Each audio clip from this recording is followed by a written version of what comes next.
Welcome to the channel. Thank you everybody for tuning in. On today's video, I will be giving you my full review on the SN067. Now, I unboxed this watch a fair few weeks ago and I gave you a look at the dimensions. I went over the specifications as well as touching on a few design things and looking at the general finishing of the watch. Now, the first thing is that I want to address is the inspiration behind the watch. Now, in the unboxing I mentioned, I nicknamed this the Sub 450T because I felt it was a cross between the Sub 300T and the Sub 600T from Doxa. Now, I was corrected in the comment section. A very helpful subscriber pointed me towards what the designer from St. Martin actually based this watch on. So I went to the Watch You Seek forum and I found out that they actually based this upon the SH068. I'll put up a picture of what that watch looks like in case you haven't seen it. So it's a massive oversized dive watch and it's been on St. Martin's website from, like back in the day. I'm talking well over 2 years ago. And from the designer's mouth that he basically wanted to make a downsized version. However, I got in touch with the designer for St. Martin personally, and I dropped him an email asking whether or not if there has been a sort of inspiration from the Doxa series, and yeah, he replied in the positive. And within the picture that he shared on the group, there was actually the Sub 600T just above these watches. So maybe they're going to come out with the Sub 600T in the near future. But he directly said, the dial aesthetics, they are a direct sort of inspiration into this watch. So if anything, this watch, has a few inspirations. And I think St. Martin on their, let's just say, air quotes, original designs do actually rely on a few different watches. And they kind of hybridize them to make them a so-called original watch. So now that we're kind of clear on the design inputs and the language going forward within this model, it's time to look at the, the best parts of this watch and I think the worst parts or some of the dislikes I've got. So I've put together a list of likes and dislikes on every aspect of the watch, on each element. And now allow me to go through it with you guys, give you my full thoughts on this St. Martin SN067. So as you guys are aware, this is available in a few different dial options. And this is priced at around £214, which might fluctuate depending on, inflation, etc. and the currencies across the world. And this uses the Epson YN55 movement. Now, I get why St. Martin used the YN55 movement because we had the lockdown in Malaysia, so you couldn't get the NH35 movements.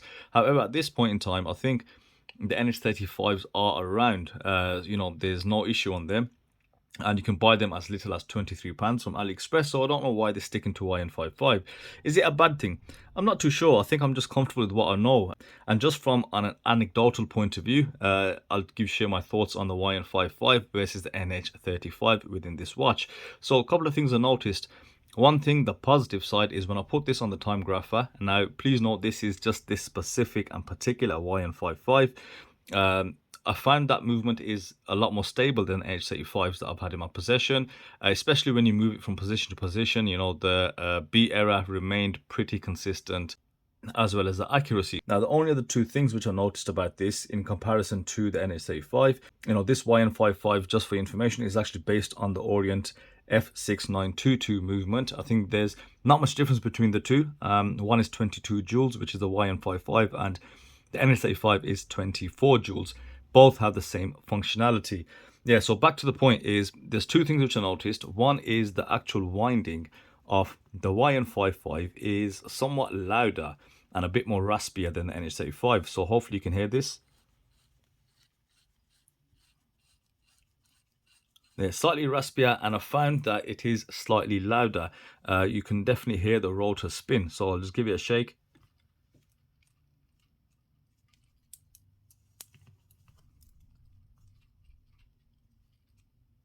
So hopefully you heard that. I mean, it's not too much of a big deal, but I know there are a lot of people that do make a fuss over loud movements. You're not going to hear it on a day-to-day basis, only if you're sitting, super silent, by yourself, contemplating your own thoughts, whatever, then you might hear it.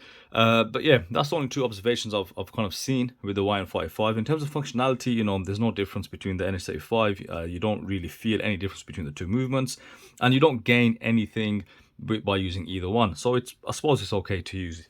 Now, looking at the dial, I like what St. Martin have done. They've not gone for a matte dial. They've got this glossy finish dial, and you can't really see this on camera, but it's sort of an enamel finish. So it gives it a very nice and clean kind of visual. I think one of the other things which I like is the no date complication. You got a very symmetrical dial, again very clean and simple. I think with a growing collection, and a lot of people are going towards dateless watches because it's just pick up and go. In a sense, you just wind it, set the time, and you don't have to worry about the date, and you don't have to worry about setting the date and setting the time in a different position, so you don't actually damage that date disc mechanism. But on that note, the movement unfortunately does come with a ghost position, and not only that, they've actually left the date disc in, so you can hear the clicking as you go through it. I like the application of the markers. You can see they've got a raised lume applied, so I think that's a good indicator that the lume on this watch will be good.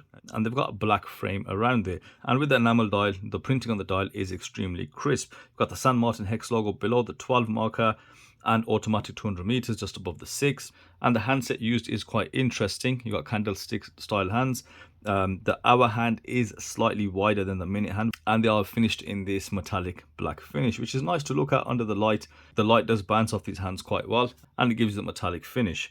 Now the seconds hand does have a nod to the logo. If you look at the pip on the seconds hand, it is a hexagonal shape, the same as the logo. Now moving on to some of the dislikes with the dial, I find that the hands are probably a bit plain and boring, because a large part of the visual of this is, based on the Doxa sub, and so I believe they should have incorporated that in the handset slightly. Very minimal observations on the dial. For the most part, it is quite nice to look at, and it is executed well. Now let's go ahead and check out the lume. As I said, I think the lume should be quite good on this. So the lume used on this watch is BGW9, and I think what makes it look better is the fact that there is no date wheel as well. You've got full markers visible, and there's no patchiness, very well applied. You've got the triangle at the 12 on the bezel, everything is well lit, there's no issues on the lume. You've got great longevity, and of course a very cool color.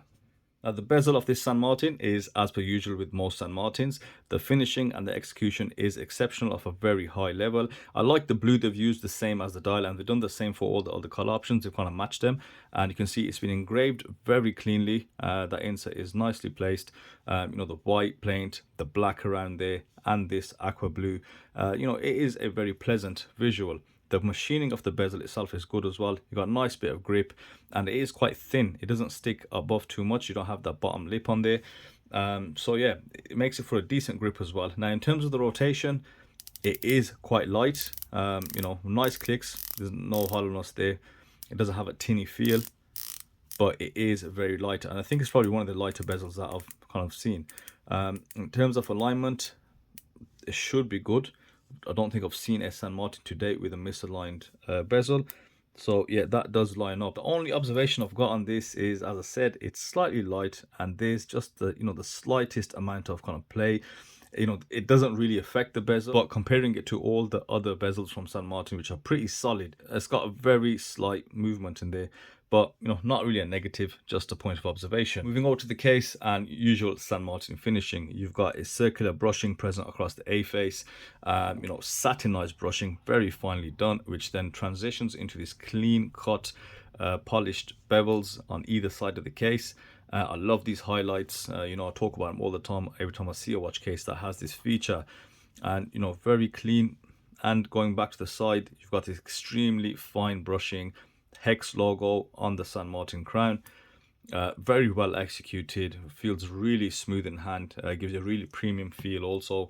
The crown tucks itself in nicely into these built-in crown guards. Crown function is good. You don't have any grittiness. It seems to function really well. It's 7mm in diameter, so I think that's a good size for the crown. Gives you great functionality. So even with these gloves on, if I can screw it out and screw it in with no issue, then that's fine.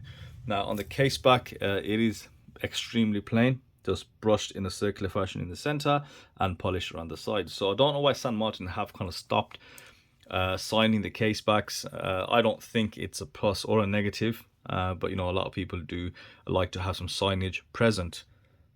So now we can move on to the bracelet, and I made a comment in the unboxing that this bracelet is quite edgy. So let me go through the positives and the negatives. So some of the positives is, of course, the overall quality of the bracelet. It's got solid end links. You've got all solid links, screw-in links as well. The screw-in links are made perfectly, very precise. There's no issue. The threads do not catch at all. And you've got really nice hairline brushing present on the bracelet.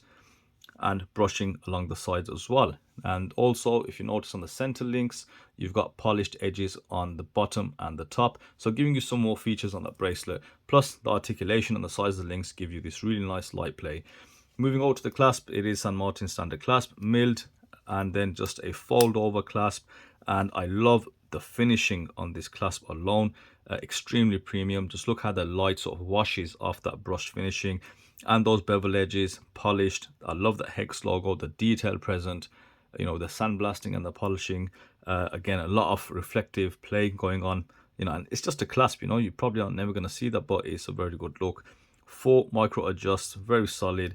And I would like to see the next step, you know. It's very easy to put on the fly adjustment. There's a lot of brands doing it, so I'm sure St. Martin can start incorporating these in just to now step their game up if they really want to stay and dominate the AliExpress market. The taper on the bracelet is brilliant, 20 millimeters, goes all the way down to 16 mil, so that looks really nice on wrist. Now, the only negatives I've got 2, right? The first I mentioned, the edginess. It does feel like an unfinished bracelet. Don't get me wrong, it's not going to cut you, but it will definitely shave a potato. Unfortunately, I don't have any potatoes at the moment in hand, so I won't be doing that. Now, definitely taking it on and off your wrist, you will feel, you know, the links kind of scrape against your skin. And overall, wearing it through the day, it's not overly uncomfortable, but it's present. If you notice it, there is presence of like edgy metal against your skin. But you know, it might be wrist size dependent. I've got a smaller wrist, and I might feel it a little more. I think if you've got a larger wrist, you may not feel it as much, so bear that in mind. But definitely could do with some extra finishing on the edges. I've always said that about the bracelets. Anywhere where you see 2 kind of flat edges meet, you want that edge to be just kind of taken off. You want maybe some extra polishing done or some finishing along the edges, and that just changes the whole bracelet, especially the way it feels on the wrist. Now, another observation I noticed was just on a couple of links along the top. Let me see if I can find them again for you, where the brushing, it was slightly bent. You can see the link here where it just deviates slightly, goes down towards an angle, and is not, you know, dead on square. So I mean, these are very small observations, but you know, I do kind of look at these watches at that level. And you've got a couple of links on this side here where they're slightly bent. You can just see that link kind of standing out. Will you notice it? Maybe not, you know, but for the purpose of review, I've got to look at these watches in a lot of detail. So let's get this on wrist and let's see how it looks. So here's a St. Martin SN067 on my 6.5 inch wrist, and it is a very good fit. That 47mm lug to lug and the 40mm case diameter sits perfectly on a 6.5 inch wrist, and even with the addition of the male end links, you know, which bring up to 52, but they do have a nice dramatic slope, so you've got great curvature on the wrist. The bracelet looks good, a lot of shimmer, a lot of light play on there from the brushing, and you know, you'll notice there's a lot of brushing on the watch, giving it that tool watch aesthetic, and it fits good as well. You know, it's not overly heavy, and I definitely don't feel it's oversized. And you know, with my likes and dislikes, you'll notice the majority of it, I think, is about 90% or 85%, you know, they were likes. There was only a really few, you know, overly scrutinized sort of observations, but you know, I feel I must do that because St. Martin do tend to sit on top of the AliExpress market, and it's very important not to just give them a free ride or an easy ride and just say they're amazing and there's nothing wrong with them. Of course, they've got really slight issues, but these are minimal tweaks, nothing glaring, no glaring errors or mistakes. On this model, the price £214. I think considering everything, you know, it isn't too bad, just that touch a bit pricier, but I think that's what the St. Martin name now has, and also you get the St. Martin quality, and you got quality assurance and a bit of service behind there as well. So yeah, overall I think it's a good watch. It is quite a unique case shape, and if you don't have case shapes like this in your collections, definitely one to add. So that's it from me today, guys. I hope you enjoyed that review, and I will see you on the next video. Thank you for watching.